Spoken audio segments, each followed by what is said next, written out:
Today we're looking at high-performing deck lists, including new cards from the Japanese set Hot Wind Arena, which will be included in our Destined Rivals set, which should release in North America on May 30th. So today we're going to look at decks including Yanmega EX, Ethan's Typhlosion, Cynthia's Garchomp EX. So we've got some cool stuff to look at. Now, do note that the Japanese City League event tournament that we're going to be looking at the results of here, starting on the March 15th tournaments, they now have the Hot Wind Arena cards, like Ethan's Typhlosion, like the Yanmega EX, like the Cynthia's cards. So if you're looking at these tournament results on Limitless for post-rotation for something like Atlanta Regionals, stop looking at the March 9th mark, because after that is when they start using the Hot Wind Arena. Of course, there are still post-rotation decks that are legal without Hot Wind Arena cards that we could look at. Like, let's look, for example, at this Future Hands deck. This would be completely legal to play at Atlanta Regionals for the post-rotation format with just Journey Together. So there are plenty of decks in these results that don't include a single new card. You'll see this Charizard list does include something from Hot Wind Arena, the Shaymin. So just something to be on the lookout for if you're looking at post-rotation decks. But yeah, today we're going to look at decks featuring, and I'm going to be trying to focus on these new cards that Japan is now playing with. Before we get into that, though, I wanted to tell you guys about a new website that I'm partnering with called QualityPatchDesigns.com. You can get really awesome looking Pokemon merch that's custom made here. And you can even order custom made stuff. So just a quick look at their catalog, and you can use code CELIO10 or use the link that I have in the description down below to get 10% off of your order on this site, and you also support my channel by doing so. So some of the favorite things from here are the custom patches, as we see here, and they also have all these designs on t-shirts, on hoodies, on hats, beanies, computer mats. They have a huge selection to scroll through, so if you enjoy this website and the merch they're selling, use code CELIO10. Now let's get into these Hot Wind Arena decks.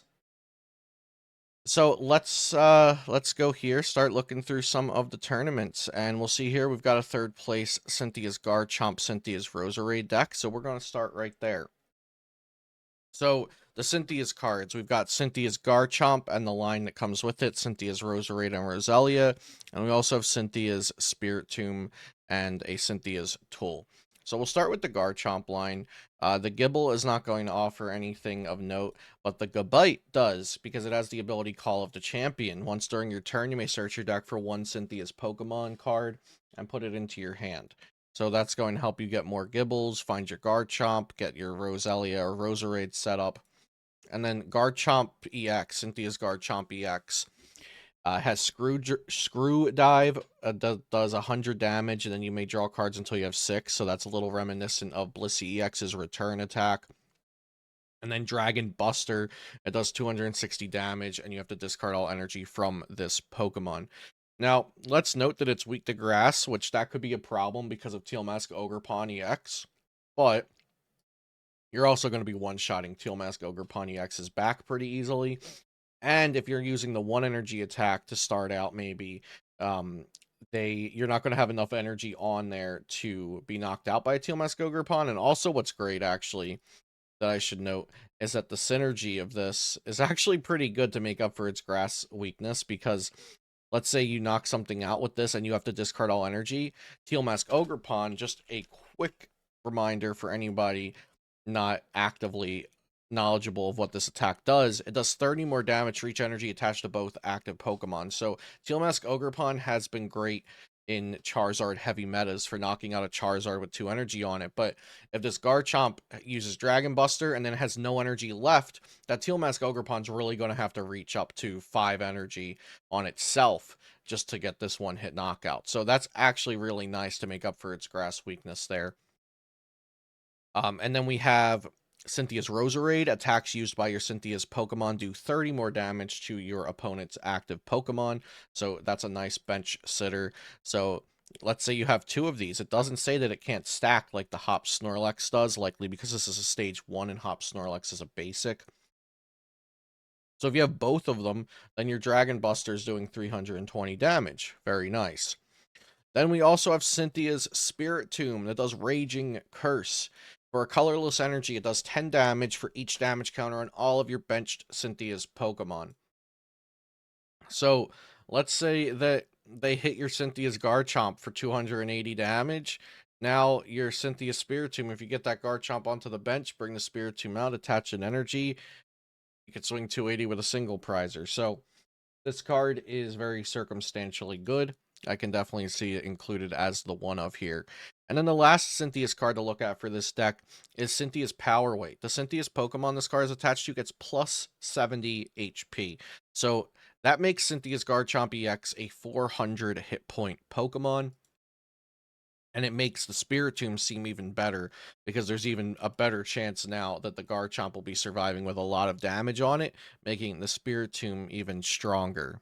At this same event here, we have an Ethan's Typhlosion Dusknoir deck. Now, it only placed 7th. Let's see if there's any similar ones with higher placings here that we could take a look at. So I see Gholdengo, Ethan's Typhlosion. I know we're going to see a lot of that in the results. So yeah, just the one version of the Dusknoir deck with 7th place. So we will take a look at this. So Ethan's Cyndaquil line. Ethan's Cyndaquil, nothing too crazy. It is nice though that it has a 30 attack. That's not bad. Ethan's Quilava. Once during your turn, you may search your deck for an Ethan's Adventure card and put it into your hand. So we have to know what Ethan's Adventure does now. Ethan's Adventure is a supporter card. Search your deck for up to 3 in any combination of Ethan's Pokemon and basic fighting energy cards and put them into your hand. Okay, so Ethan's Quilava gets you one of these guaranteed, which can find you more Ethan's Pokemon if you need them, or energy cards if you need them. And then finally, Ethan's Typhlosion, which looks to be the main attacker of the deck, has one main attack that we're going to be using here, which is Buddy Blast. This attack does 60 more damage for each Ethan's Adventure card in your discard pile. So the goal here would be to use Ethan's Adventure every turn, or maybe even discard some with Ultra Ball. And then once you have all 4 Ethan's Adventures in the discard pile, Buddy Blast does 280 damage for just 1 energy. But they are playing a pretty thick line of Dusknoir, 3 Duskull, 3 Dusclops, 2 Dusknoir, to be able to make up for the lack of damage earlier in the game when there is less Ethan's Adventure cards on the board.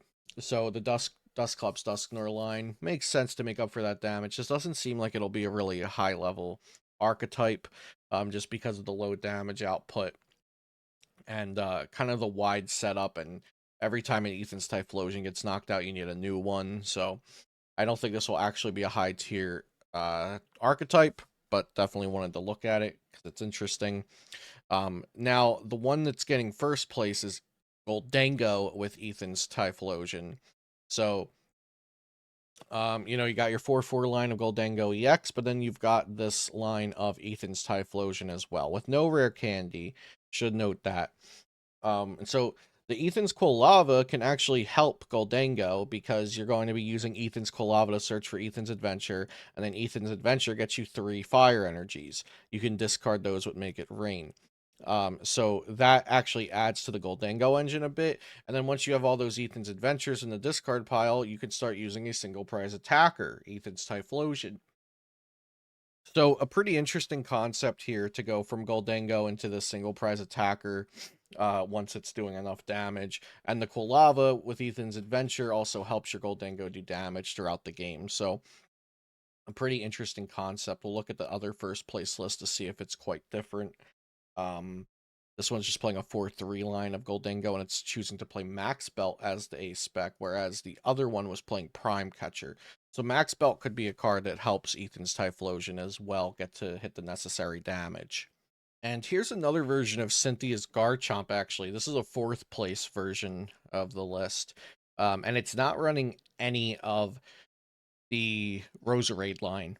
So this one's super focused on Crispin and Monkey Dory, so that you can either use the Crispin as a means to get a fighting energy onto the Garchomp and then attach another fighting energy from hand.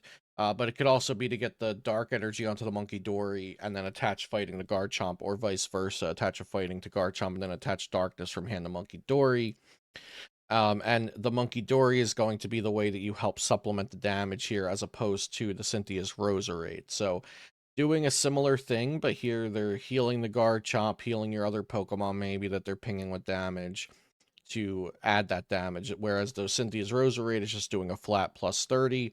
So both have their pros and cons, right? So the Cynthia's Roserade, you don't need anything extra. You're just always doing that flat extra 30 damage. Whereas with here, you need the dark energies on your Monkey Dories to be using the Adrenabrains. So I know a lot of people are hyped about the new Yanmega EX, and this is actually a first place list with the new Yanmega. So Yanmega EX has the ability Buzz Boost. You may use this ability once during your turn when this Pokemon moves from the bench to the active spot. Search your deck for up to 3 basic grass energy cards and attach them to this Pokemon, then shuffle your deck.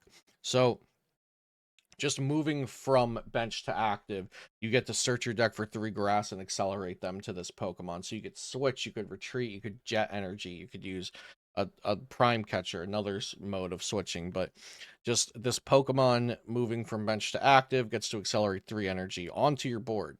And then from there, you could use it for Jet Cyclone that does 210, and then you move 3 energy from this Pokemon to one of your bench Pokemon. So you get the damage in, and you get energy on the board, and then you can move that energy back. So a very interesting effect and ability. So you can just chain it between different Yanmegas. So like if the first one gets knocked out, you save the energy on a different one. You could also send it back to Crustle, which is another new card. Crustle has the ability prevent all damage done to this Pokemon by attacks from your opponent's Pokemon EX. And then the Great Scissors does 120, and it shreds through effects. So this is it just kind of has Mimikyu ability that blocks it from being hit by EXs. But then it also has this shred attack, which is nice. So and then it has the Dunsparce as a deck engine, runaway draw, shuffle it into your deck, draw 3, or draw 3, then shuffle it in. The Dunsparce EX, which is a nice attacker. Adversarial Tail does 60 damage for each of your opponent's Pokemon EX in play, and you could also easily power up this Drill Break thanks to the Yanmega EX as well. Then we have another first place list for Yanmega EX. This one is taking a more variety approach to the walls, whereas the other one was just playing the 2-2 Crustle. This one's playing Milotic EX that can't be hit by Terra Pokemon. It's playing Farigiraf EX that can't be hit by basic Pokemon EX. And it's playing Cornerstone Ogerpon EX, which can't be hit by Pokemon with an ability. It's also playing Wellspring Ogerpon, so you could use the ability on the Buzz Boost on Yanmega EX, bring it into the active, accelerate energy to it. Then you could shoot those energies back onto the Wellspring with its attack if you want. You don't need 3 grass energy on any of these Pokemon, but you do need 2 colorless on Wellspring, on Milotic, on Cornerstone, on Farigiraf. So you send those grass energies back. And it actually says Jet Cyclone move 3 energy, so it doesn't have to be specifically basic energy. So it looks like you can move that luminous energy as well. So Crustle. Crustle is not only showing up in Yanmega EX decks, there's also some straight up Crustle decks. So this is one that's playing the 4/4 of that Crustle. Remember, it's a wall against EXs. It can still be affected by effects, so like Phantom Dives, damage counters can hit it and stuff. But so you're playing a 4/4 Crustle line, and then 2 Monkey Dory, 1 Cornerstone Mask Ogerpon for an additional walling effect and additional shredding effect. But 3 Crispin so that you could be powering up your Crustles and your Monkey Dory at the same time. Luxurious Cape turns Crustle into a 250 HP Pokemon.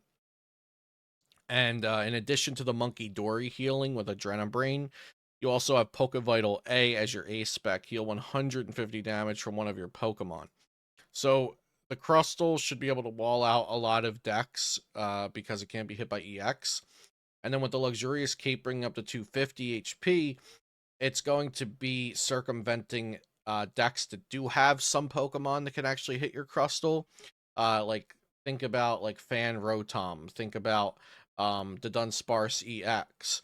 So the Dunsparce EX, for example, does 150 and goes through effects, but with a Luxurious Cape on, that's not going to be enough to knock it out. And you can just Pokevital that damage away. Or Adrenabrain plus Pokevital, some combination of them as well. So there's a straight Crustle deck. And then we have an even more straight Crustle deck. This one doesn't even play the Cornerstone. I do like that it's playing the Technical Machine Crisis Punch. And I also like the Reversal Energy. The spread of TMs is pretty cool here. Still, of course, focusing with that Monkey Dory for healing and the Pokevital A and the Luxurious Cape to buff it up to 250. Shaymin is not necessarily a card that we could talk about deck specifics with, but it is the new bench barrier. Prevent all damage done to your benched Pokemon that don't have a rule box by attacks from your opponent's Pokemon. So this is cool. It's basically bench barrier, except it does not prevent your rule box Pokemon from bench damage. And if we look at the City League lists, we're going to see that there are pages and pages of decks already using this Shaymin to protect their bench. Like this second place Charizard Noctowl list that we see.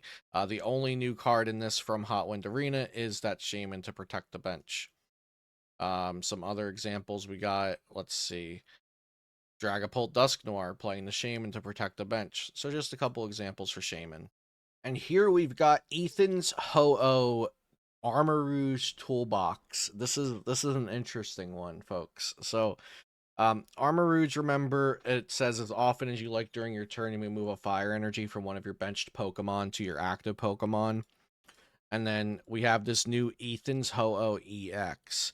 Once during your turn, you may attach up to 2 basic fire energies from your hand to one of your benched Ethan's Pokemon, even Ethan's Ho-Oh EX. So you don't need to play other Ethan's Pokemon in the deck. It could just attach those to itself.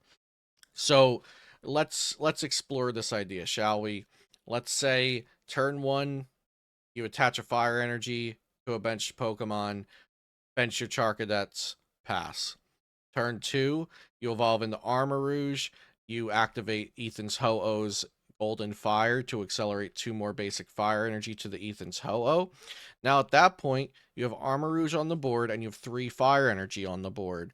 So you could switch 2 of those fires to Wellspring, attach a Water or a Luminous, and Torrential Pump.